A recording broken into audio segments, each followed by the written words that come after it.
Inside Story Uganda, real source of political updates.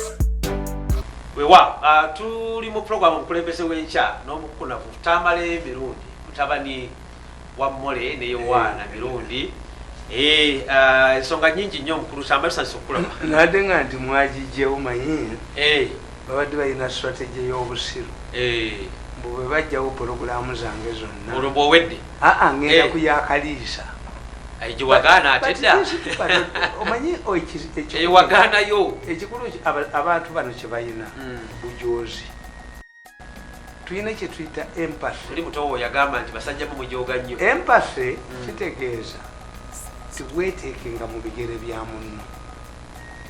Me am a man who doesn't butter women. Bakita ubuntu.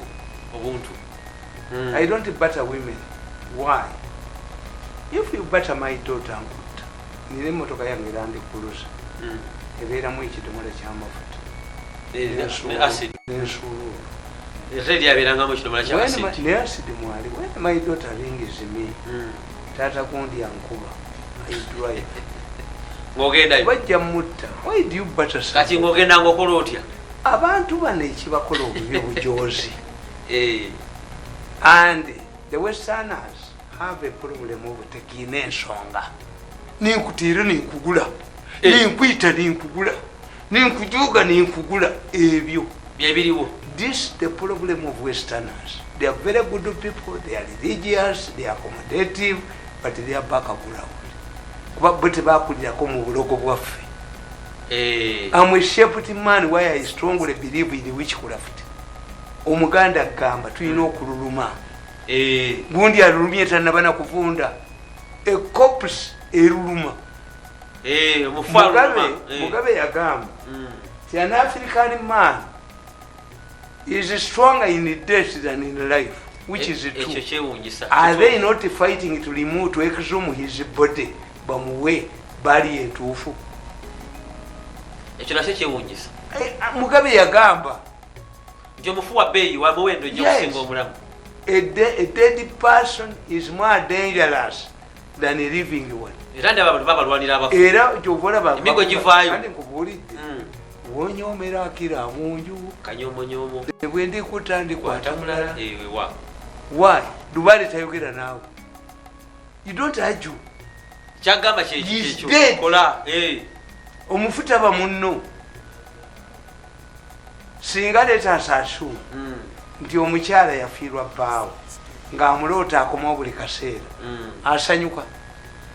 Era kyebandi bakolawo emyezi zaawo ng'omwami afudde. Mukazi wo bw'aba akomawo oba mukyala yafudde mukazi we yafa n'akomawo n'omusanga mu nnyumba. Do you feel happy? Nedda kubanga mufu.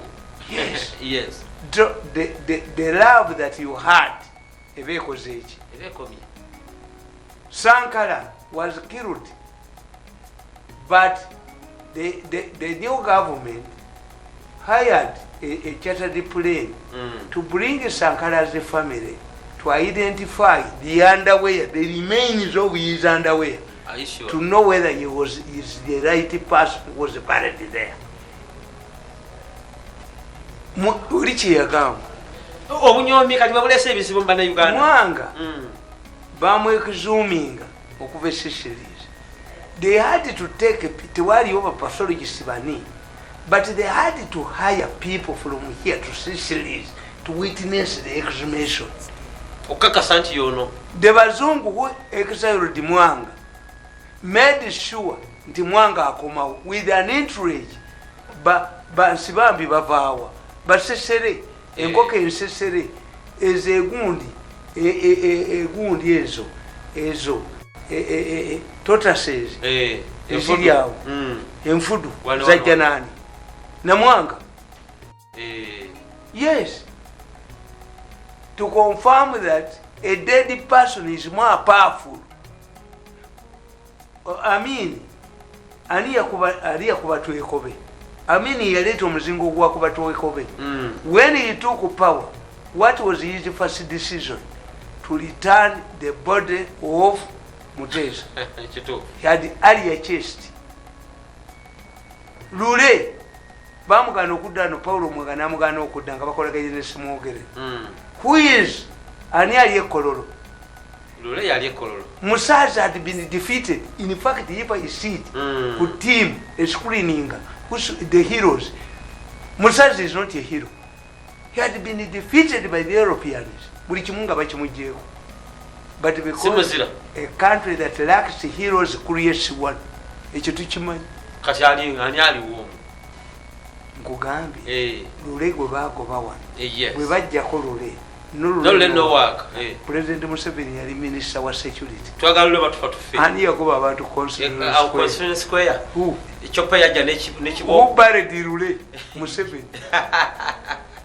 So when Mugabe said that an African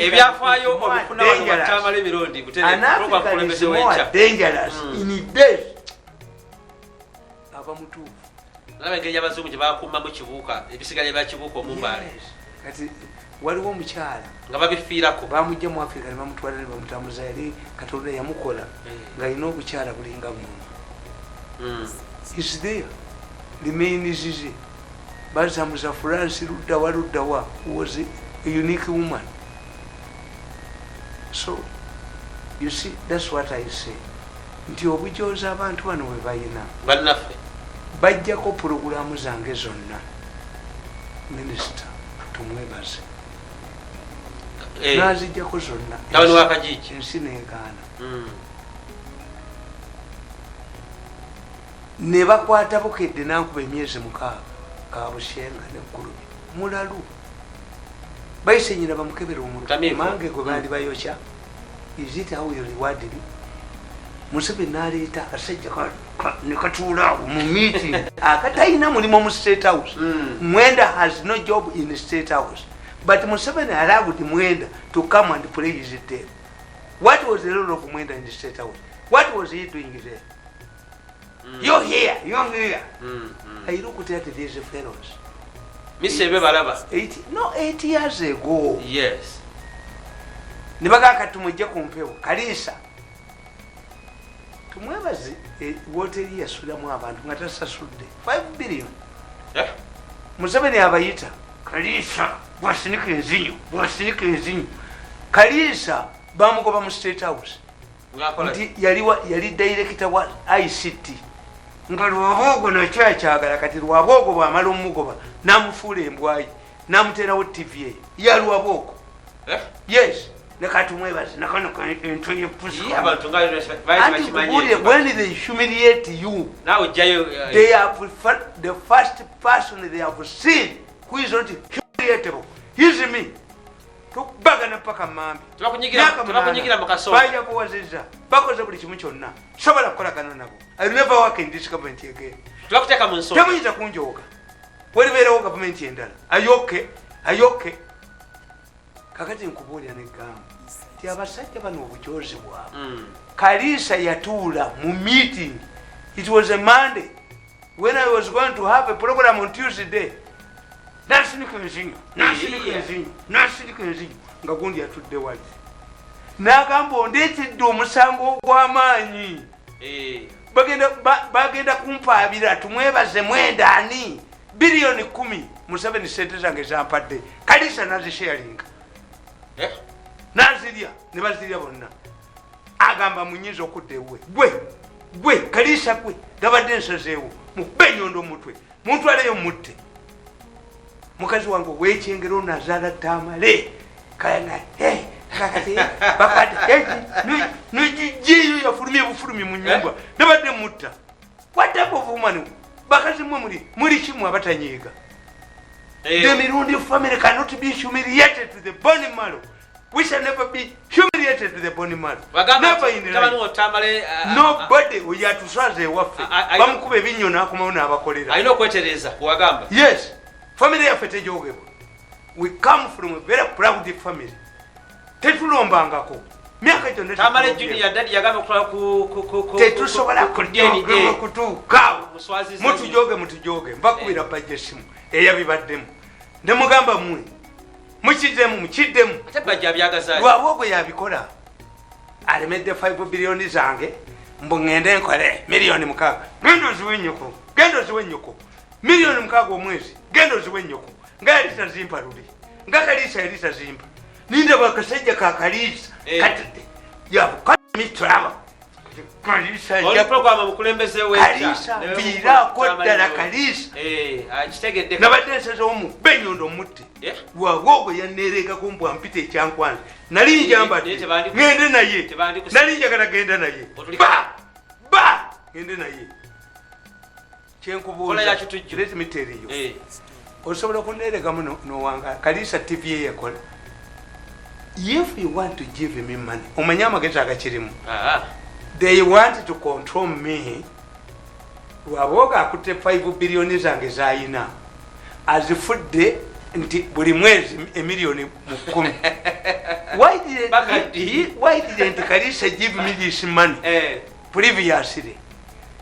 This is waboga buli mwezi nga nkola bwa ati kyenebuuza nkuba ebiroko mu mpale bano siribaddamu myamwe piga yavo no reverse gear ogenda maaso ngenda tokubali mabega never kakati nkugamba nti amagezi gaabwe nabaga nti bwe baba bakola bayina kye bayita a hunting dog relationship oyina kubeera mbwa nobayigira bayina kye bayita kye tuyita a European commander to command a brave African soldier. Ne bwoba oli mugezi otya oyina okubeera wansi wa lwabwobo sezaala waateekewo akakiiko akamunoonyeza obulwa akamedia yakabeerako bwogendiyo embwa kano night do nga mwenenkanyanamu obwongo I did not go. Give me my budget. I cannot be under European commander. I'm more knowledgeable than you are as far as the media is concerned. If you don't give me money, I don't come. Gankule ebirala naye nga sijogeddwa ngabo okola byokola kati yes kakati bakufuula mupakasi kati lwabwaga ayagala okunfuula omupakasi ku ssente zange Museveni ze yampa n'azibwamba of all TVs. If you have money for television, who is important is imigo mwagala bakite bazibwamu lwaki sente eri TV ya lwabogo ne mukazi we eri TV ya Kariisa is a butulika is a nanasirika Kariisa is a nanasirika kigambo kinene nnyo mwami Tamale kumpewo anuna nyuma z'abali sijja kigandawaza kubanga kijja kuba anuna nyuma z'abali kakati that's the problem nti Kariisa insists lwabogo amugamba let's make sure that this man enjoys the poverty. Sentences in the mere. Amakage ganyige. Ajja tukolere mfuko mpaka siwani. Ansa sule ku sente zange zere. Mami Tamale abantu abo bajja tebakufunani tekiribeerayo. Siriko leko lwaboko. I never banda wako waboko. Ni bwana afuuka president. Nze ngende waffe nenkuwabira. Let me tell you. Did Lwabogo get out of his house yesterday? Did Lwabogo get out of his house yesterday? His offices were not searched. Has he ever enjoyed the peace since he fought to me? Okakasa. Nagaga. Yamanyi. Jogo wendi tusiza. Did he get out of his house yesterday? Has he ever enjoyed the peace ever since he started fighting me? 8 years ago, Okakasa. African gods are fair. Sirikolagana ko naye. Omanyi banoonya okugenda batwale matalo balope. Today. Obalaba abasajja bano. Nebijja wamwe. Bali mu Serena. Ono tumwebaza. Kyengamba. Ono tumwebaza ali mu Serena. Tamale kati ebyo bijjawa. Tumwebaza ali mu Serena. Omunene kati akola okwogera kali mu Serena.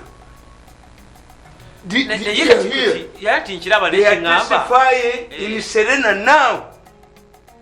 They are testifying twice in Serena. I'm watching them. I'm recording them.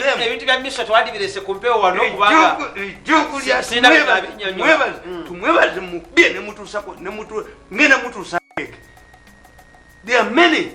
I never knew that Mukula was also involved. That is similar one. Nekati siwe balijiba kwanza bagame tulikira mu ngalo kusinza kubyenda bawo mugende mu Serena. Let anybody go to Serena now. Mugende mu Serena kati tukaliyo n'entwe yakane okuvale wanereega wakajiji tolifunayo mirembe kunsimuka buli ne mukulu okujjako nga musasudde sente zange. Museveni gave me 5 billion kati guno muteeko straight away. You must throw this money. I will not talk to you. Omanyi kati bulowooza mbwenjage obutambi bw'embukuba n'ebyo byendaba bw'atudde jjo. But Museveni is in danger. Omusajja yagambye Museveni yabalagidde you can't write a conservative paper. But I respect Museveni. I love him. I like him. I've supported him without pay. Naye Museveni ayina ekintu ekijja mumuleetera obuzibu. Museveni waits to lure the snakes out of their holes. Naye abantu bakuziga. He is making the same mistakes. The first time Museveni to tell people to write a concept paper, it was in 2001. Besigye earlier. Besigye and Chaligonza Indian Historical Meeting told Museveni the NRM deviated from its original objectives. This is not the NRM we founded.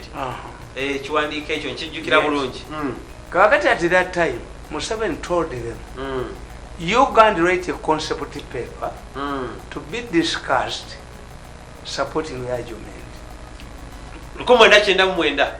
These people wrote their documents,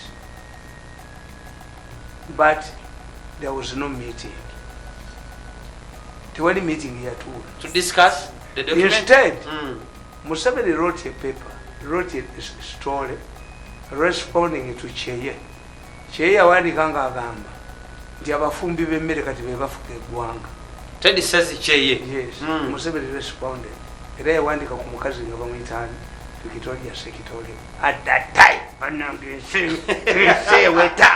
ensewe birigwawo nebigwawo n'ebyalwabwoko birigwawo n'ebyalwabwoko ewesaani mwami Tamale tulabye abanene wano bwana lwabwoko ndaba emirembe engalo naye naawe otujoze naye naawe eggulo tewafulumye mu nju yakoze ki emirembe nekiŋŋamba ate singa babuuzizza nze naali babuulidde gye bayaziza siwe wabadde ebintu byebabadde baagala nze mmanyiwo ebiri ebintu byebabadde bamuno ne bukyonjo lwabwoko bukyonjo nga waliofunye ku mirembe nedda waliofunye ku mirembe ajja kukasuka sente ezo lwabwoko ajja kanyuka sente ajja zikanyuka bino byonna byapapalamu mbu ngende wakaliisa sijja kwogerako naye babadde bamulanga ki kati nkubuulira nti Museveni the meeting don't take a place. As a result, Besigye stuck with his document. Nina document yewangamba okuwandiika naye meeting eganya okutuula. Omanye ofuna kye yakola. Yamugamba nti take it to an LC1 chairperson. And then add him chairperson at LC1. If you have failed to meet the chairman, the national chairman, what happened? Besigye went to New Vision and monitor. Nga tababuulidde gwe wa monitor nkikuwadde bwekitafuluma nkya nkiwa New Vision gwa New Vision nkikuwadde the document came out from zonna. This is not the NRM we founded. Yes. Museveni responded. That was the making of strong opposition by then. When Bobby Wine came up, Museveni responded to Bobby Wine. He made Bobby Wine. The moment the president responds to you, he has elevated you from an ordinary Mirundi. Ye Museveni, president takimanyi because he's honest. Omanyi nti Museveni bamuleeta akapapula. Sebo wano. Muwanga Kivumbi atuli bubi. Ono mutani wange Muwanga Kivumbi. Segona bibakola tebabitegeera. Kozi Museveni buli operation gwavumirira ayitamu. Okimanya akakakodde ko bakola Museveni. If you want an opposition person to win in a constituency, force Museveni to talk about you.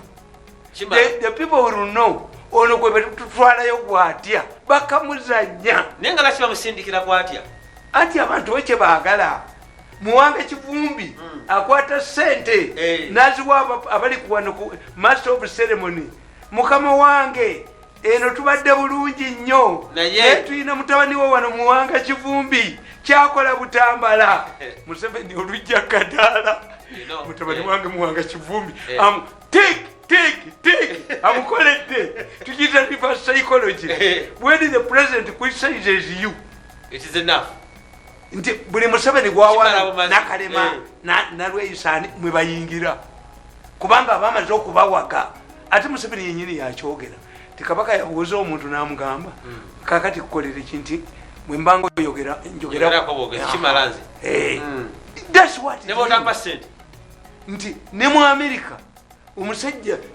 yabba abantu mu America naye nga buli liganiro wagenda okusala enviiri bamusedolinga asala naye nabuuza naye onaani nga bo bamulaba kakati katenti ka Museveni ako mukalaba kalina kubeera mu basekitale be naye katenti ako bakayingiramu oli nalekawo entebe ye nagula n'abaserikale bamukkirizeewo kati abba oyo omukazi wamulabye oyo katenti ako katuukikamu oyo kati yakutula diro agafere ne gabba Museveni agafere galwanira katenti waliwo gonde waliwo Museveni bo baali bamubuulidde ono mukodomi wange ow'ekyengera gundi gwe yawangula Haji Kiyimba Museveni abaali na mpingu Kiyimba n'agala okukayingiramu abaserikale bava nga abatunuulire bwa Kiyimba n'ayita ebbali Kiyimba n'ajja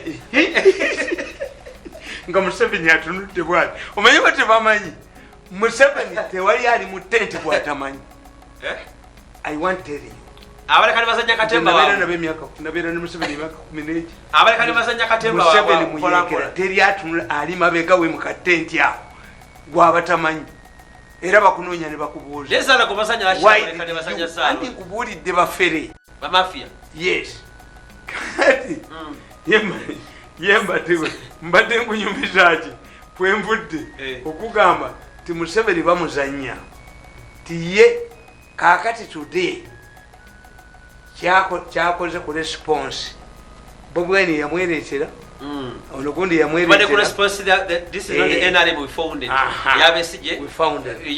kati lwabwo njagala okubabuulira wano whether Museveni wants it or not